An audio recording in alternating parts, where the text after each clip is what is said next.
बोलिए द्वारकाधीश भगवान की जय हो। आज का प्रसंग है माता सती सावित्री जी की कथा।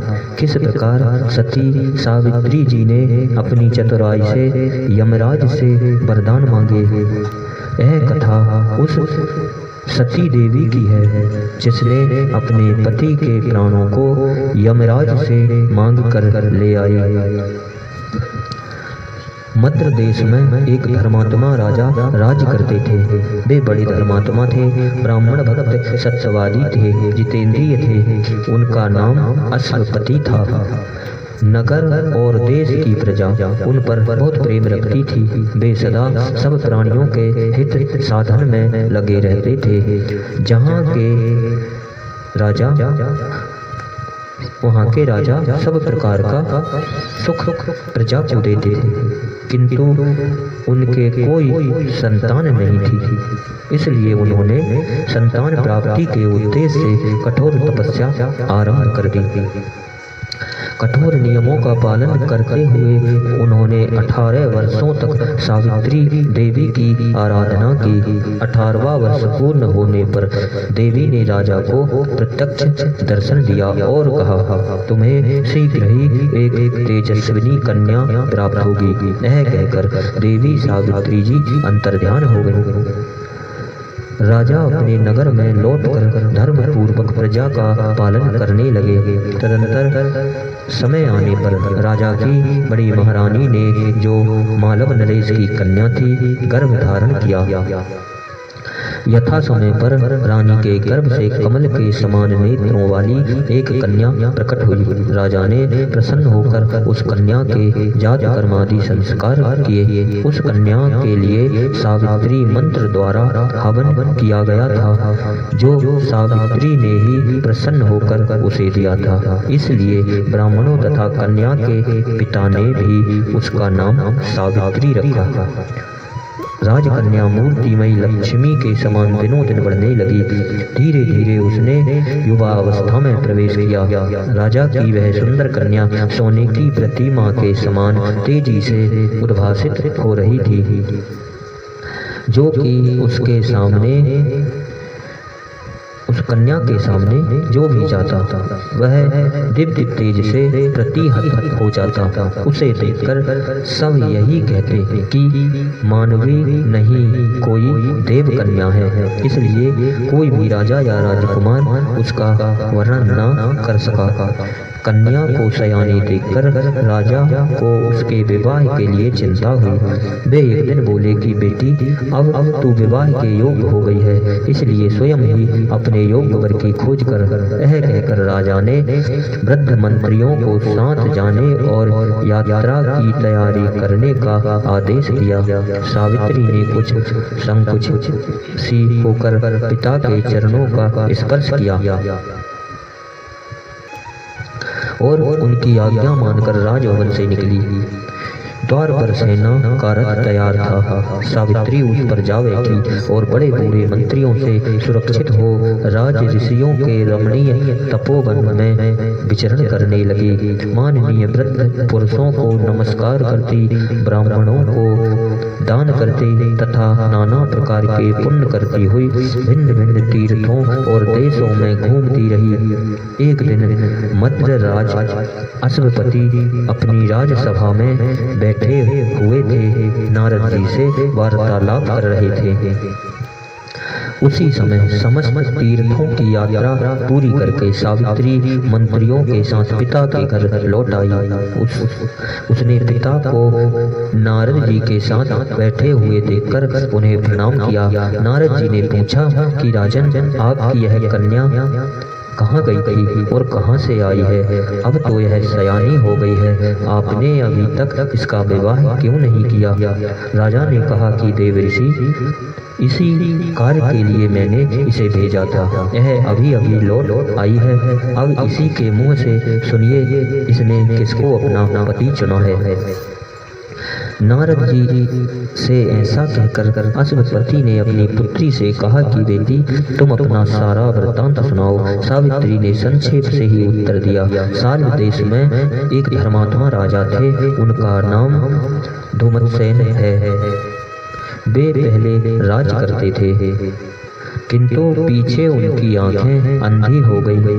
उस समय उनका पुत्र बहुत छोटा था। शत्रुओं को आक्रमण करने का मौका मिल गया। पड़ोस में ही एक राजा था जिसके साथ उसकी पहले से शत्रुता चली आ रही थी।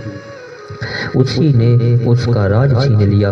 तब वे गोद में बालक लिए हुए पत्नी के साथ वन में चले गए और वहां उत्तम नियमों का पालन करते हुए तपस्या में लग गए। उनके पुत्र सत्यवान जो नगर में जन्म लेकर तपोवन में पले और बड़े हुए सर्वथा मेरे योग्य हैं, अतः मैंने अपने मन में उन्हीं को पति चुना है। यह सुनकर नारद जी सहसा बोल उठे कि राजन, यह तो बड़े खेद की बात हो गई। सावित्री ने बड़ी भूल की है। बेचारी जानती नहीं थी, इसलिए उत्तम गुणों से युक्त सत्यवान का वर्ण कर लिया। उस राजकुमार के पिता और माता सदा सत्य ही बोलते हैं, इसलिए ब्राह्मणों ने उसका नाम सत्यवान रख दिया।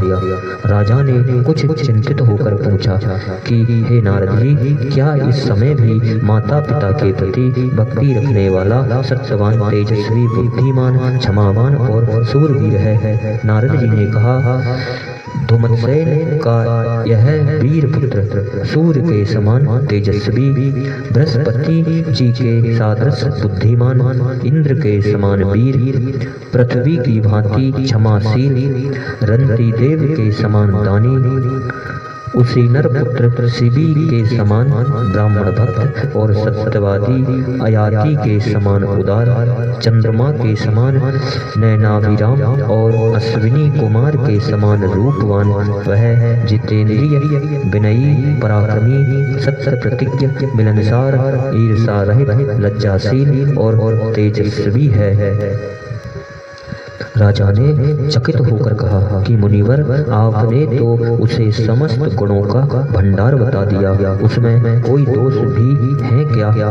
तब नारद जी बोले कि राजन, दोष तो उसमें एक ही है जिसने समस्त गुणों पर पर्दा डाल दिया है। दोष भी साधारण नहीं है, उसे किसी भी प्रयत्न के द्वारा मिटा देना असंभव है। आज से ठीक 1 वर्ष के बाद उसकी आयु समाप्त हो जाएगी, उसे देह त्याग करना पड़ेगा। नारद जी की बात सुनकर राजा अश्वपति व्याकुल हो गए। उन्होंने सावित्री को संबोधित करके कहा कि बेटी, अब फिर से यात्रा करो और दूसरे किसी योग्य वर का वर्ण करो। सत्यवान का एक ही दोष ऐसा है जिसने सब गुणों को ढक दिया है। उसकी आयु थोड़ी है, वह 1 वर्ष में शरीर त्याग देगा। सावित्री सती थी, उसका धार्मिक भाव जीवन और मृत्यु की सीमा से ऊंचा उठ चुका था। उसने दृढ़ता से उत्तर दिया कि पिताजी, धन का बंटवारा करते समय जो चिट्ठी आदि डाली जाती है वह कार्य एक ही बार होता है। कन्या एक ही बार किसी को दी जाती है तथा मैं दूंगा यह प्रतिज्ञा एक ही बार की जाती है। ये 3 बातें एक बार ही हुआ करती हैं। सत्यवान दीर्घ आयु हो अथवा अल्प आयु हो, गुणवान हो अथवा निर्गुण हो, मैंने एक बार उन्हें अपना पति स्वीकार कर लिया है। अब दूसरे पुरुष को मैं नहीं वर सकती। पहले मन से निश्चय करके फिर वाणी से प्रकट किया जाता है और जो वाणी से प्रकट किया जाता है उसी को क्रिया द्वारा पूर्ण किया जाता है। अतः मैंने जो पति का निश्चय किया है उसमें मेरा मन की प्रमाण है। सावित्री के इस निश्चय का नारद जी के मन पर बहुत प्रभाव पड़ा। उन्होंने राजा को समझाते हुए कहा कि महाराज, सावित्री की बुद्धि स्थिर है, इसने धर्म का आश्रय लिया है, अतः इसे किसी प्रकार भी इस निश्चय से विचलित नहीं किया जा सकता। सत्यवान में जो गुण हैं वे दूसरे किसी पुरुष में हैं भी नहीं, अतः मुझे मुझे तो अब यही अच्छा जान पड़ता है कि आप इसे कन्यादान कर दें। राजा ने कहा, भगवान आप ही मेरे गुरु हैं, आपने जो कुछ कहा है वह ठीक है, मैं ऐसा ही करूँगा। नारद जी ने कहा, सावित्री का विवाह निर्विघ्न समाप्त हो तथा आप सब लोगों का कल्याण हो, इसके लिए यथासाध्य मैं चेष्टा करूँगा। यह कहकर नारद जी अंतर्ध्यान हो गए। राजा अश्वपति ने कन्या के विवाह के लिए एक सामग्री एकत्रित कराई। फिर वृद्ध ब्राह्मण पुरोहित को बुलाकर शुभ मुहूर्त में कन्या के साथ प्रस्थान किया। राजा धूमत्सेन पवित्र आश्रम पर पहुंचने के बाद राजा अश्वपति सवारी से उतर पड़े और ब्राह्मणों के साथ पैदल ही उन राज ऋषि के समीप गए। उन्होंने धूमत्सेन की यथायोग्य पूजा की और नम्रता पूर्वक वचनों में अपना परिचय दिया। धर्म के ज्ञाता राज ऋषि धूमत्सेन ने भी भद्रराज को अर्घ्य और आसन देकर सम्मानित किया। तत्पश्चात अश्वपति ने कहा, हे राज ऋषि, मेरी कन्या सावित्री यहाँ उपस्थित है, आप धर्मानुसार इसे अपनी पुत्र वधू के रूप में ग्रहण करें। धूमत्सेन ने पहले तो अपनी वर्तमान अवस्था को ध्यान में रखकर असमर्थता प्रकट की, किंतु मद्रराज के पुनः अनुरोध करने पर उन्होंने इस संबंध को सहर्ष स्वीकार कर लिया। तदनंतर उसे आश्रम में रहने वाले संपूर्ण ब्राह्मणों को बुलाकर दोनों राजाओं ने विधि पूर्वक वर वधू का विवाह संस्कार संपन्न कराया। राजा अश्वपति कन्यादान के साथ ही यथायोग्य वस्त्र आभूषण आदि देकर प्रसन्नता पूर्वक अपने नगर को चले गए। सत्यवान को सर्वगुण संपन्न सुंदरी पत्नी मिली और सावित्री ने मनोवांछित पति प्राप्त किया। अतः दोनों ही दंपति बहुत प्रसन्न थे। पिता के चले जाने पर सावित्री ने सब आभूषण उतार कर रख दिए और गेरुआ वस्त्र तथा वल्कल धारण कर लिया। उसने सेवा भाव, सद्गुण, विनय, संयम तथा सब के मन के अनुसार कार्य करने आदि के द्वारा सबको प्रसन्न कर लिया। वह सास को नहलाती धुलाती, उनके पैर दबाती, बिछावन करती, ओढ़ने और पहनने के लिए वस्त्र आदि देती और उनकी संभाल करती। इससे सास को वह प्राणों से भी प्रिय हो गई। ससुर को देवता के समान मानकर उनकी पूजा और योग सेवा करती थी, मौन रहती थी। इससे ससुर भी उससे बहुत संतुष्ट थे। इसी प्रकार वह पति से प्रिय वचन बोलती, बड़ी कुशलता के साथ उनकी सेवा का प्रत्येक कार्य करती, शांत स्वभाव से रहती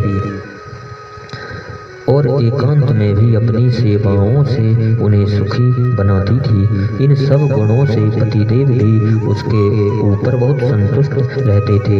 इस प्रकार उस आश्रम में रहकर तपस्या करते हुए उन सब लोगों का कुछ समय बीता। सावित्री को नारद जी की बात भूली नहीं थी। दिन रात उसी की चिंता में वह चिंतित रहती थी। दिन बीते क्या देर लगती है, वह समय भी आ पहुंचा जिसमें सत्यवान की मृत्यु निश्चित थी। सावित्री एक एक दिन गिनती रहती थी। जब उसने देखा आज से चौथे दिन पति देव की मृत्यु होने वाली है, तो उसने 3 रात का निराहार व्रत धारण किया और रात दिन स्थिर होकर बैठी रही। जब सत्यवान के जीवन का एक दिन ही शेष रह गया, तो उस दिन रात में सावित्री को बड़ा दुख हुआ। उसने बैठे सारी रात बिता दी। सवेरा होने पर यह सोचकर कि आज ही वह दिन है, उसने 2 घड़ी दिन आते आते अपना सारा प्रातः कृत्य समाप्त कर दिया। फिर प्रज्वलित अग्नि में हवन किया और आश्रम पर रहने वाले समस्त ब्राह्मण वृद्ध पुरुषों तथा सास ससुर के चरणों में क्रमशः प्रणाम किया। वह हाथ जोड़कर खड़ी रही। उस तपोवन के सभी तपस्वियों ने सावित्री को सौभाग्यवती होने का आशीर्वाद दिया। सावित्री ने भगवान का चिंतन करते हुए ऐसा ही हो इस भावना के साथ उनका आशीर्वाद ग्रहण किया। इसके बाद नारद जी के कथन अनुसार वही काल और वही मुहूर्त समीप आ गया। वह सोचकर सावित्री के मन में बड़ा दुख होने लगा। इतने में ही सत्यवान कंधे पर कुल्हाड़ी रखकर वन से समीधा लाने के लिए तैयार हुआ। यह देख सावित्री ने कहा कि नाथ, आज आप अकेले ना जाएं, मैं भी आपके साथ चलूंगी। सत्यवान बोला, प्रिय, वन का रास्ता कठिन है, तुम वन में पहले कभी नहीं गई। इधर व्रत और उपवास ने तुम्हें दुर्बल बना दिया है, अतः पैदल कैसे चलोगे? सावित्री ने कहा, उपवास से मुझे कोई कष्ट और थकावट नहीं है, चलने के लिए मन में उत्साह है, इसलिए रोकिए मत। सत्यवान बोले, यदि तुम्हें चलने का उत्साह है तो मैं मना नहीं करूँगा, किंतु माता और पिता जी से आज्ञा ले लो। यह सुनकर सावित्री ने सास ससुर के चरणों का स्पर्श किया और कहा, मेरे स्वामी फल आदि लाने के लिए वन में जा रहे हैं, यदि सासू जी और ससुर जी आज्ञा दें तो आज मैं भी उनके साथ जाना चाहती हूँ। ध्रुवमत्सेन ने कहा, सावित्री जब से बहू बनकर मेरे घर में आई है तब से आज तक इसने कभी किसी बात के लिए याचना नहीं की, इसका मुझे स्मरण है, अतः आज इसकी इच्छा अवश्य पूरी होनी चाहिए। उन्होंने कहा, अच्छा बेटी, तू जा, मार्ग में सत्यवान की संभाल रखना। सास ससुर की आज्ञा पाकर यशस्विनी सावित्री पति के साथ वन की ओर चली। उसके मुंह पर तो हंसी थी, किंतु हृदय में दुख की आग जल रही थी। सत्यवान ने पहले तो सावित्री के साथ फलों का संग्रह करके टोकरी भर ली, फिर लकड़ियां काट कर गिराने लगी। लकड़ी काटते काटते परिश्रम के कारण उसे पसीना आ गया और सिर में बड़े जोर से दर्द हुआ। सत्यवान को लकड़ी काटना छोड़कर वह अपनी पत्नी के पास आ गया और बोला कि प्रिय, आज परिश्रम के कारण मेरे सिर में दर्द होने लगा है, सारा शरीर टूट रहा है, कलेजे में भी बड़ी पीड़ा है। इस समय मैं अपने को अस्वस्थ सा देख रहा हूँ, ऐसा जान पड़ता है कोई मेरे मस्तिष्क में बर्छियों से छेद रहा है। अब तो खड़ा रहने की भी शक्ति नहीं है। हे कल्याणी, अब मैं सोना चाहता हूँ। सावित्री ने पति के पास जाकर उन्हें संभाला और उनका मस्तक गोद में रखकर वह पृथ्वी पर बैठ गई। फिर उसने नारद जी की बात का विचार करके उस मुहूर्त, क्षण, वेला और दिन का हिसाब लगाया। ठीक वही समय आ पहुंचा था। इतने में ही एक पुरुष दिखाई दिया जो लाल वस्त्र पहने था, उसके माथे पर मुकुट था। वह अत्यंत तेजस्वी होने के कारण साक्षात सूर्यदेव सा जान पड़ता था। उसके सुंदर शरीर का रंग सांवला था, नेत्र लाल दिखाई दे रहे थे, हाथ में पास, और देखने में उसकी आकृति भयंकर जान पड़ती थी। वह सत्यवान के पास खड़ा उसी को देख रहा था। उस अद्भुत पुरुष को देखकर सावित्री ने पति का मस्तक भूमि पर रख दिया, फिर सहसा उठकर खड़ी हो गई और प्रणाम करके बोली कि आप कोई देवता जान पड़ते हैं, क्योंकि आपका शरीर मनुष्यों के जैसा नहीं है। यदि आपकी इच्छा हो तो बताइए कि आप कौन हैं और क्या करना चाहते हैं। वह पुरुष और कोई नहीं, साक्षात यमराज थे। उन्होंने कहा कि सावित्री, तू पतिव्रता और तपस्विनी है, अतः मैं तुमसे वार्तालाप कर सकता हूँ। तुझे मालूम होना चाहिए कि मैं यमराज हूँ। तेरे पति की आयु समाप्त हो चुकी है, अतः मैं इसे लेने आया हूँ। सावित्री बोली कि भगवान, मैंने सुना है जीवों को ले जाने के लिए आपके दूत आया करते हैं, आप स्वयं कैसे पधारे? यमराज बोले, सत्यवान परम धर्मात्मा हैं, यह दूतों द्वारा ले जाने योग्य नहीं है, अतः मैं स्वयं इन्हें लेने आया हूँ। इतना कहकर यमराज ने सत्यवान के शरीर से अंगूठे के बराबर आकार वाला जीव निकाला। वह पास में बांधा था, उसे लेकर वे दक्षिण दिशा की ओर चले। यह देख सावित्री दुखी हो गई, आतुर हो उठी और यमराज के पीछे पीछे चल पड़ी।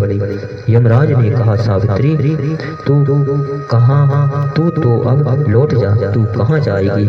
और इसका दाह संस्कार कर। पति सेवा के ऋण से तू मुक्त हो चुकी है और पति के पीछे जहाँ तक जाना चाहिए वहाँ तक तू अब आ चुकी है। सावित्री बोली कि भगवान, जहाँ मेरे पति देव जाएं वहाँ मुझे भी जाना चाहिए। आपकी दया से मेरी गति कहीं कुंठित नहीं हो सकती। नारी के लिए पति का अनुसरण ही सनातन धर्म है। यमराज ने कहा, सावित्री तेरी धर्म अनुकूल युक्ति युक्त बात सुनकर मुझे बड़ी प्रसन्नता हुई है। अतः सत्यवान के जीवन के अतिरिक्त कोई भी वर मुझसे मांग ले। सावित्री ने कहा कि देव, मेरे ससुर के नेत्र की ज्योति नष्ट हो गई है, वह उनको प्राप्त हो जाए और वे बलवान और तेजस्वी हो जाएं। यमराज ने कहा, एवमस्तु, अब तू लौट जा, नहीं तो थक जाएगी। सावित्री ने कहा, पति के समीप रहते हुए मुझे किसी प्रकार की थकावट नहीं हो सकती। जहाँ मेरे प्राणनाथ रहेंगे वहीं मेरे लिए भी आश्रय मिलना चाहिए। अतः मैं तो इनके साथ ही चलूंगी। दूसरा लाभ है सत्संग। सत्पुरुषों का संग एक बार भी मिल जाए तो वह अभिष्ट की पूर्ति करने वाला होता है। यदि उनसे प्रेम हो जाए तब तो कहना ही क्या है। संत समागम कभी निष्फल नहीं होता, अतः सदा सत्पुरुषों के साथ ही रहना चाहिए।